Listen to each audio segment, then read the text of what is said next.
Well, I can go into የፖለቲካ ትንታኔዎች እንደሚያሳዩት የእስራኤል የፖለቲካ መድረክ በከፍተኛ ሁኔታ እየተቀየረ ይገኛል። የቢንያሚን ኔታንያሁ የረጅም ጊዜ ስልጣን ዘመን በሙስና ክሶች፣ በአገር ውስጥ የፖለቲካ ሽኩቻዎችና በጦርነት አፈጻጸም ዙሪያ በተፈጠሩ ክስተቶች ምክንያት መዳከሙ የተነገረ ነው። በዚህ ወቅት እንግዲህ የቀድሞው ጠቅላይ ሚኒስትር ናፍታሊ ቤኔት የራሳቸውን የፖለቲካ ራዕይ በማቅረብ ወደ ስልጣን ለመመለስ እንቅስቃሴ እያደረጉ ይገኛሉ። ከዚህ በታች ቤኔት የሚያራምዱ አቋም እና የፖለቲካው ስትራቴጂ የሚቃኙ ዋና ዋና ነጥቦችን በዝርዝር እናመለክታለን። ሄሎ ኒውስ ወርልድን ሳብስክራይብ ያደርጉ፣ ከኛ ጋር ቤተሰብ ይሁኑ። የናፍታሊ ቤኔት የፖለቲካ ራዕይና ስትራቴጂው ቤኔት የራሳቸው የፖለቲካ አቅጣጫ ከናታንያሁ በተለየ መልኩ ለመቅረጽ እየሞከሩ ሲሆን ዋና ትኩረታቸው የሚከተሉት ናቸው። የኢራን ጉዳይ የማያቋርጥ ስትራቴጂ ነው ይላሉ። እንግዲህ ቤኔት በኢራን ላይ የሚከተሉ አካሄድ ከወታደራዊ እርምጃ ባለፈ ዘርፈ ብዙ መሆኑን ይናገራሉ። የኢራን ስርዓት ለማዳከም 30 የተለያዩ ስልቶችን ኢኮኖሚያዊ፣ ሳይበር እንዲሁም ግልጽ እና ድብቅ የሆኑ በአንድነት መጠቀም እንደሚያስፈልግ ያምናሉ።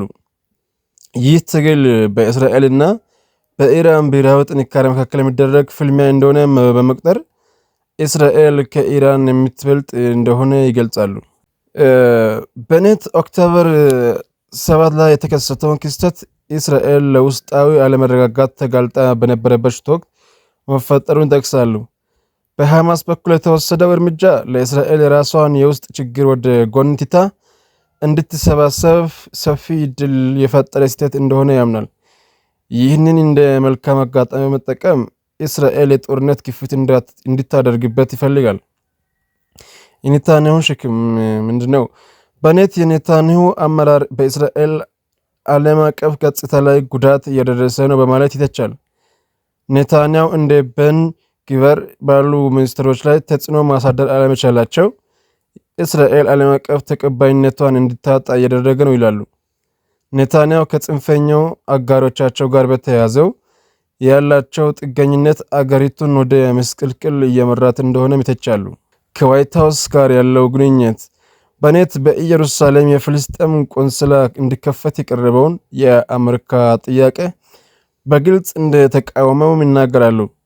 ኢየሩሳሌም የአንድ ሀገር ብቻ መዲና ናት የእስራኤል በማለት ለአሜሪካው ፕሬዝዳንት ጆ ባይደን በግልጽ እንደነገራቸው ይኮራሉ።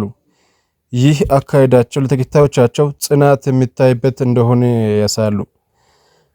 አዲስ ጦርነት እንግዲህ ተመሳሳይ የፖለቲካ ጭንብል ይናገራሉ። ቤኔት ስለ ጦርነቱ አፈጻጸም ያላቸው እይታ ጦርነቶች በፍጥነትና ከፍተኛ የጥቃት ጥንካሬ በመጠቀም በአጭር ጊዜ ለመጨረስ እቅድ አላቸው።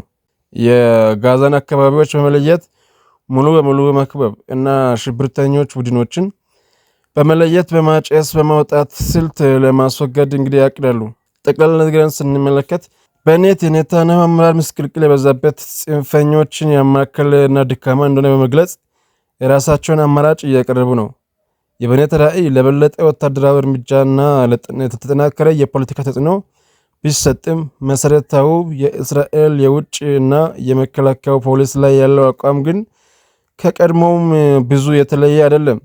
በሌላ አነጋገር ቤኔት አዲስ ፍትህና የተሻለ የህዝብ ግንኙነት ይዘው ሊመጡ ቢሞክሩም ግባቸው ግን አሁንም ተመሳሳይ የሆኑ ስትራቴጂካዊ ጥቅሞችን ማስጠበቅ ነው።